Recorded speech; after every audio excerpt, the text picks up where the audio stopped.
All right. I had to make sure I was filming. So this is going to be my first attempt at a deck tech video on my channel. I kind of referenced it early on when I first started the channel. This is going to be a deck tech around Captain Sisay. So Captain Sisay, really this is going to be the one who answers, or Captain Sisay of answers. And I'll kind of go into that here in a little bit.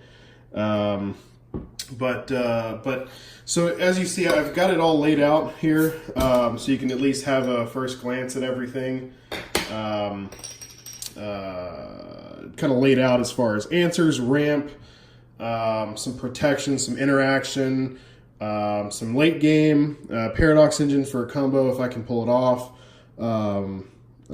card draw, and I know I can put some more cards in here to help with all of that.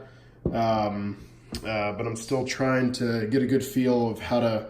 It's a really fun deck. I don't really feel like it needs a lot more. I don't want to say it's super competitive, but it definitely can find some answers. Basically, if I'm looking at your commander, I'll do my best to get an answer to at least slow you down so I can accomplish what I need to, whether it be overwhelming you with damage, hit my paradox engine, Aether Flux Reservoir combo, or just really kind of stall you out. So anyway, cheers. Had to crack my Topo Chico. So first, well, we can do this. I think I'll do this right to left. So land base, first row, basic commons. I've got some legendary lands that I can go fetch for. One for ramping if I need to. One to be able to pump. Ancient Tomb, I'm sure you guys know that one. It's a good way to ramp without having to actually use a spell to ramp, essentially.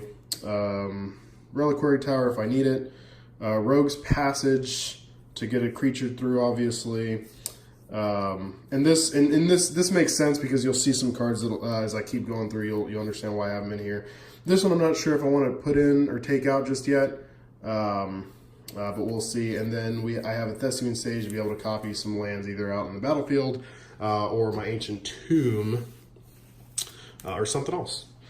And then I've got my other lands, Cavern of Souls, Mana Confluence, Temple Garden, Sun Petal, Horizon Canopy, Command Zone, Savannah, Temple of Plenty. I'm not sure if I want to keep this in or out just yet. Reflecting Pool, Filter Land, City of Brass, Mist Veil Plains. Now, I don't recommend everyone running this just because it does come in tapped, but the fact that if something gets removed, I can put it in the bottom, which really doesn't matter. If it's something that that gets removed into my graveyard, for me to be able to put that back in my library and then go back and fetch with the Captain Sisay,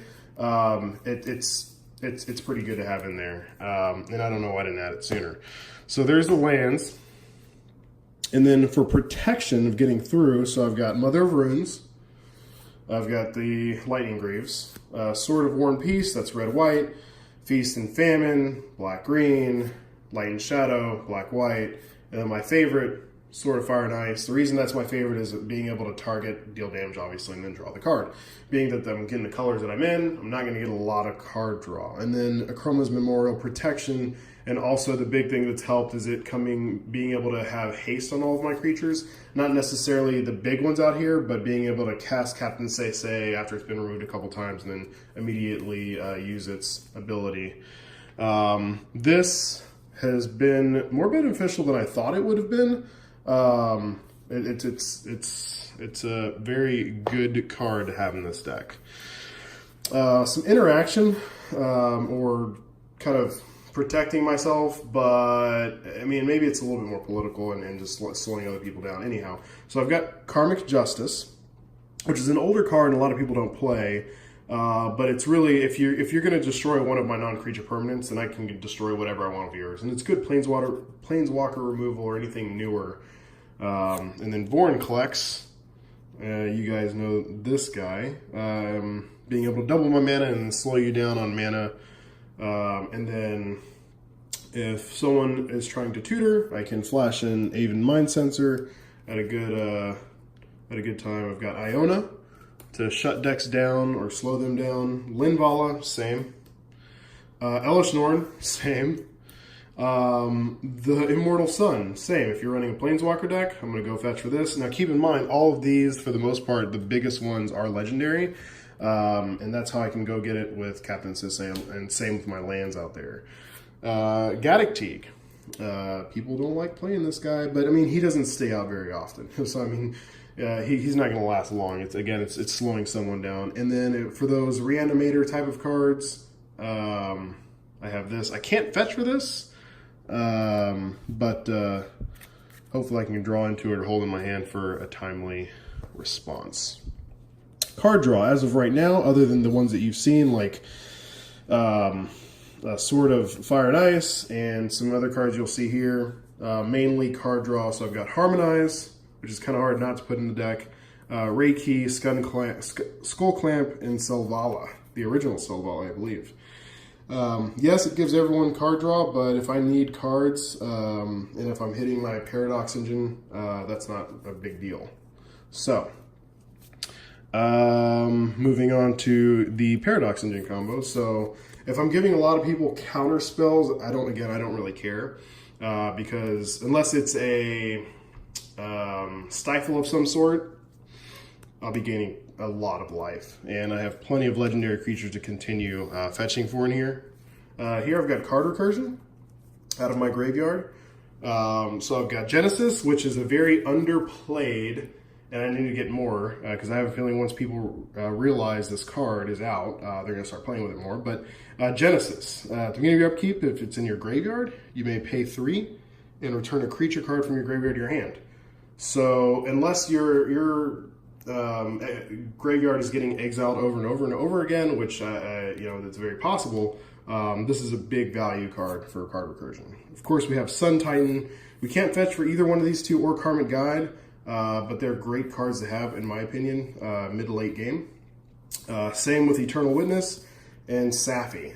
Safi can be early to late. I didn't want to put too many of the card recursion type cards in here just because it's too reliant on mid to late game, so I've got those two.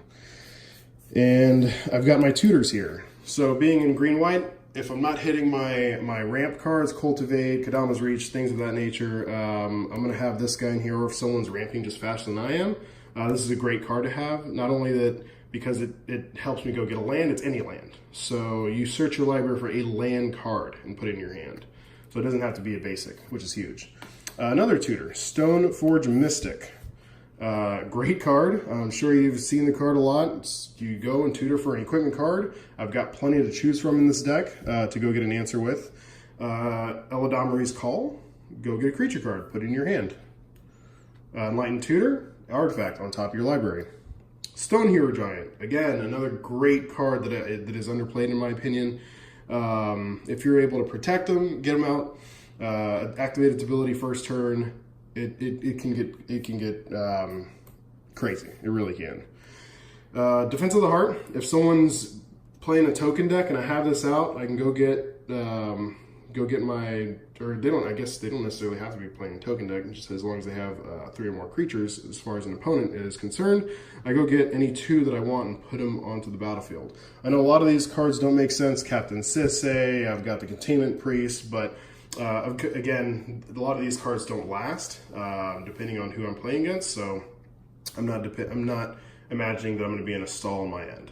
Birthing Pod. I think you know the card. At least I hope you do. I'm able to sack some of my chump creatures and get out bigger ones in response. Green Sun Zenith. Again, another tutor. This is my tutor stack. And then Yisan, who can be a great EDH, CEDH commander alone. So we got that one in there. And I don't know how I feel about this guy just yet, but he has definitely paid off having in this deck so far. So I've added these 2, taken out a couple other cards. So I've added Kozilek, both Kozileks. Distortion and Butcher of Truth for card draw. Really. Once I start ramping up, you'll see my ramp in a second if you can't tell from here. And then I've got Protection, which these 2 have come in handy significantly. Shalai and Sigarda. So many cards out there that cause you to sacrifice creatures. They have been able to help me out, and I can fetch for them, being that they're legendary along with these 3. with Captain Sisay. Now, on to the interaction and removal.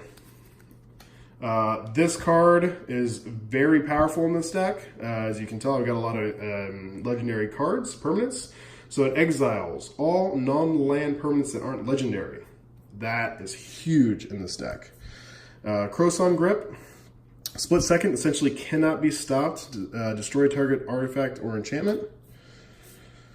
Beast Within. Destroy a permanent. They get a 3/3 beast. Path to Exile. You know the card. Swords of Plowshares, you know the card.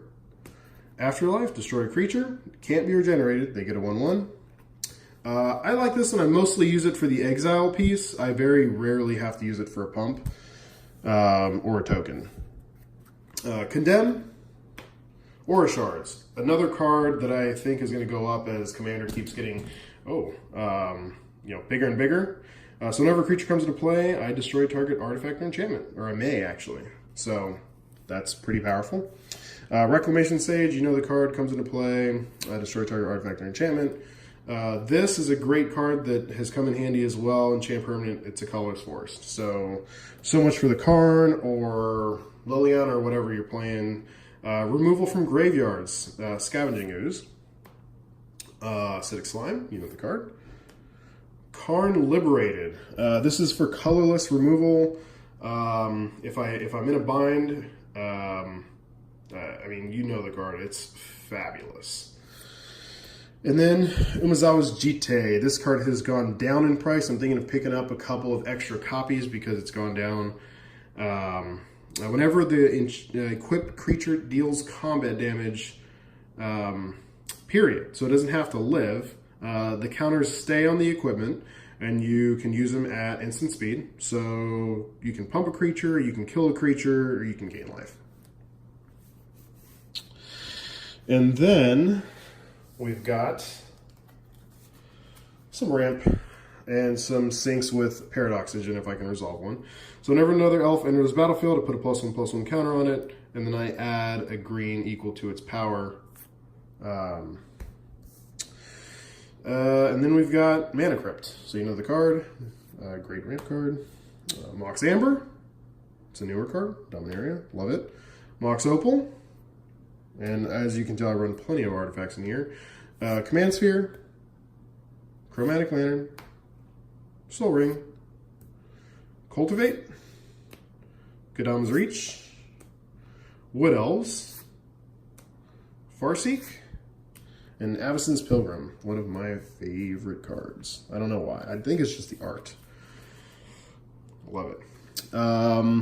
So that's it. That's the deck tech. So essentially it's going to be the big combo is obviously Paradox Engine. So you could say it's a Paradox Sorry about that. I got a call and I accidentally canceled the video. So you could say that it's a Captain Sisay Paradox Engine deck, but I do have other ways of winning, as you can tell. It's basically just overwhelming the opponents and stalling them out or locking them down. It's in a multiplayer deck. I'm sure I'm going to be targeted quite often. I've only played it 1v1. But this is my first attempt at a deck tech. If you happen to have any questions or feedback, let me know. No cracking packs today, but I will be soon. So don't worry, guys. Thank you so much.